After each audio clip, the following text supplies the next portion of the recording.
Hello, Potato. We have something a little bit different today, something a little bit special.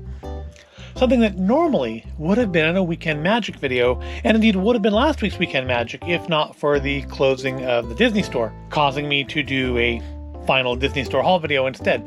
And it stems back actually also to the recent SacAnime video where I mentioned that I didn't buy any like Figma or Nendoroid because the figure I wanted wasn't there. And the reason for that, as it turns out, is because while I could swear like 99% certain that I saw that the figure was supposed to come out in August, it didn't actually come out until last week. And once I had realized that, I went ahead and pre-ordered it. But we'll get to that in a second. There's a little story behind it. So many moons ago, when the PlayStation 2 roamed the land, there was a local game shop called Game Cage, so called because the walls of the store were lined with chain link fence to make it look like a cage. This is back, of course, when independent game stores existed. The store is now a Papa Murphy's Take and Bake Pizza and has been for quite some time, unfortunately. But it was a nice little independent game store. They had, PlayStation set up, stations where you can play, not just PlayStations. They had Xboxes as well and GameCubes. And I actually discovered or tried out a few games there that I ended up quite liking and buying, like the original Mercenaries. And I think Mortal Kombat, 4. Like the first, really 3D one. I think it was 4. It was on Xbox. Whichever one was on Xbox. And one of the games we found there was an odd little PlayStation 2 title by Atlas, some JRPG thing. This is before I was really into playing JRPGs. I didn't even like Final Fantasy VII when it came out. I generally stuck away from JRPGs and stuck more to stuff like Morrowind. But this game was interesting. It was called Shin Megami Tensei Nocturne, and advertised on the cover that it featured Dante from Devil May Cry. And I had seen a review for this game on the show X-Play back when G4 was a channel. This definitely gives you some idea of how long ago this was. And they had it there. I think it was being sold as a used game, probably because whoever bought it first didn't end up caring for that particular style of JRPG. But it was interesting in it. Not only did you battle monsters, or, demons, but like demons in the Japanese sense, not demons in the Western Christian sense, where all demons are evil, just where demons are essentially spirits. So you could battle demons, or you could try to convince them to join you and fight on your side. And so I bought this game, and it was good. And they've re-released it actually not too long ago. They re-released it for the Switch, and I still need to pick it up because after that I did buy other Shin Megami Tensei games. Persona 3, which I actually bought twice. Persona 4, which I've actually bought 3 times to date. I bought the original PlayStation 2 version. I bought the downloadable version on PlayStation 3, and I bought it again when it came out on Steam last year as Persona 4 Golden, which I have actually played all the way through to completion almost twice. I've played through it once and got a lot of the way through it so I can play and just haven't finished it. And one of the characters that stood out to me in this series was the character Jack Frost. And obviously I'm not unique in that. Jack Frost is their mascot for a reason. It's an adorable little snow guy. There he is. He hoed his way into my life. And he's kind of held a place in my heart ever since. Whenever I play a Persona game, I always make sure to grab one of him as soon as I can. And he pretty much stays in my lineup the whole game. Sure, he's not the most powerful character, but he's good with characters who are weak to ice.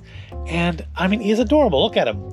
And if you watch back last year, I did an episode of special edition games that I bought purely for the pack-in item.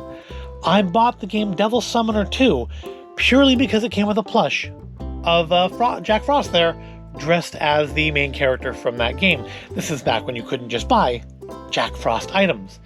So when this came out, a few years ago now, 2-3 years ago now, the Nendoroid of Jack Frost, naturally, I had to pick that up. And he's been on my collection, and you've probably seen him in the background of videos sometimes. He's usually on the shelf. It's just out of view of the camera right now. And when his brother came out, Pyro Jack, well, of course, got him too.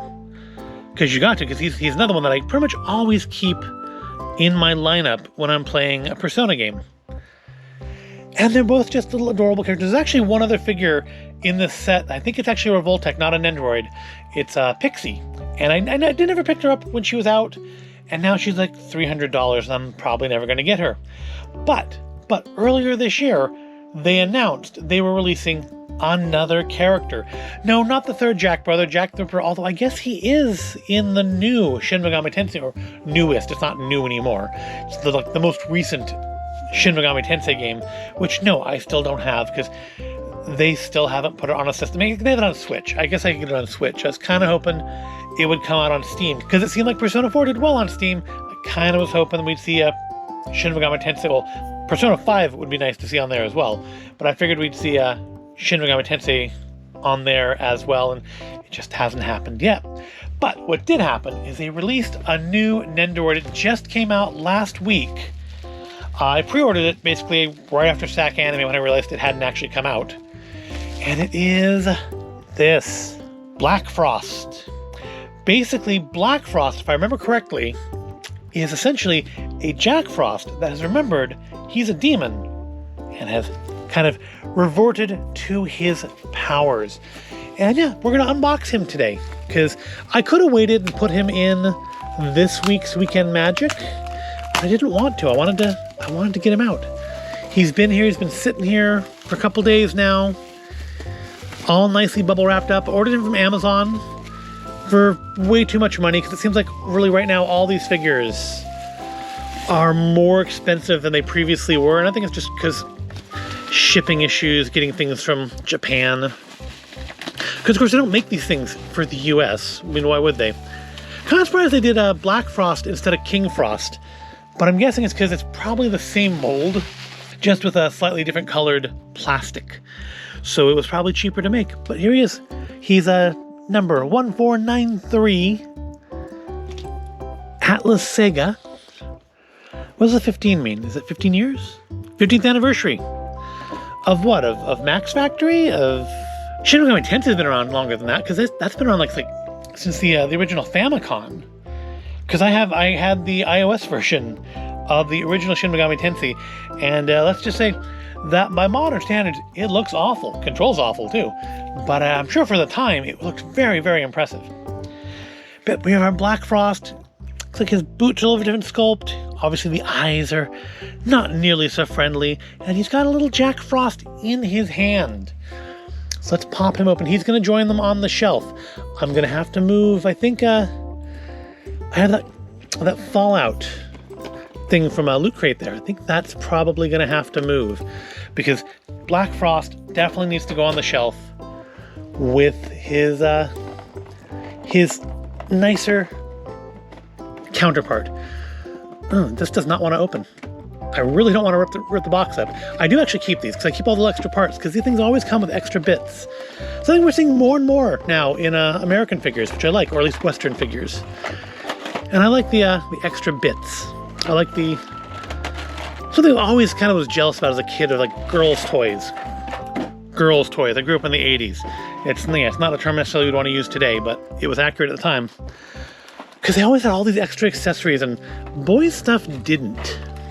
Boys' stuff really didn't come with any extra goodies. Castle Grayskull, great playset. No props at all. Everything was either like physically attached to it or was a sticker. All right, so let's put Black Frost together here. Let's take a look at him. Yep, basically the same. He's got little horns on his circle on his head there. Got the typical Nendoroid style. I'm not normally a big fan of Nendoroids. I prefer they look more like they're cells from the games or shows they're from.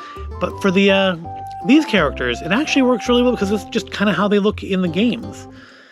So I think we're definitely going to want to use the hand that holds Jack Frost. God, I think we want to do maybe the punchy arm. I think we'll swap this out for the punchy arm. There we go. Come on.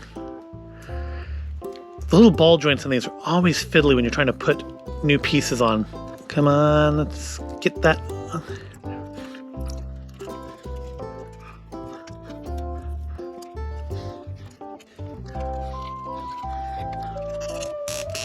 Come on, come on. There we go. Got a little punchy arm on there now. Yeah, they're a little fiddly putting these on sometimes. Let's swap this out. His, I'll say it looks like his legs aren't as posable, but I think they are. It's just me. It's just me and my misinterpretation. Did he have any instructions in there? He had something. It's gonna all be in Japanese, I'm sure. Yeah, I can't read that. But I mean, there's pictures. I can look at pictures. I mean, give us some idea what to do with them. So I guess to make his legs more flexible, you can swap out these little bits here. Or maybe those are just spares.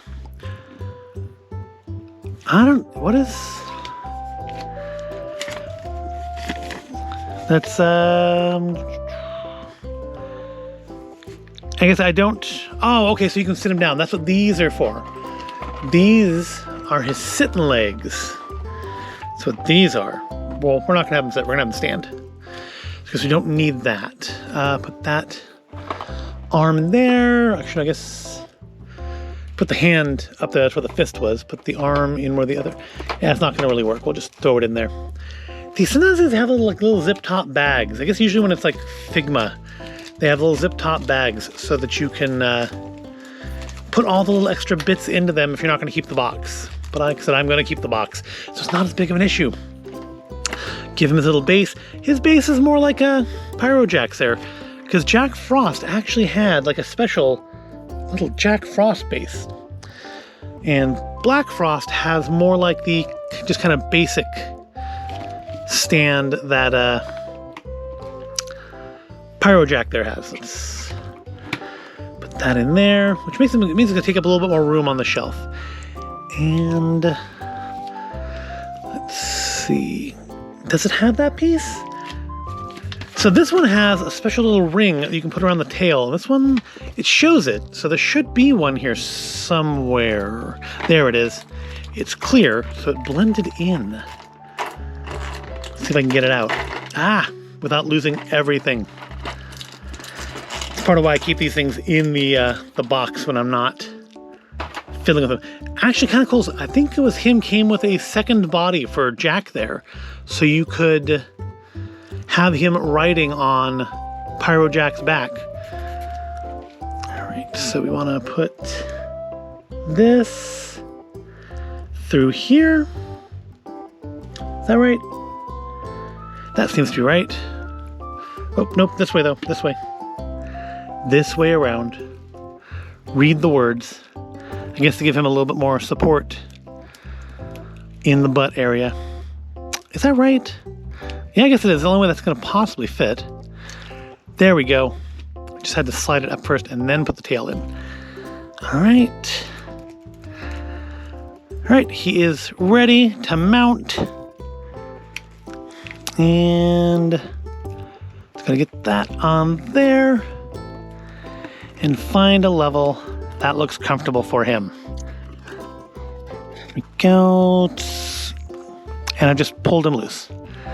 Yeah, I don't like this stand as much as the other one, I think. I guess I just need to figure out how I want him and then gently coax it into place. There, I think we're good there.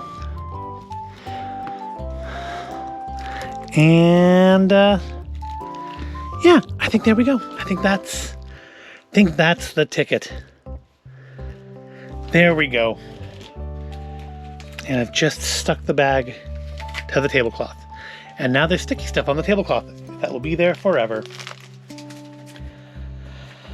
All right, and of course I can position this differently. I'm just gonna leave them like that though, because I think it'll...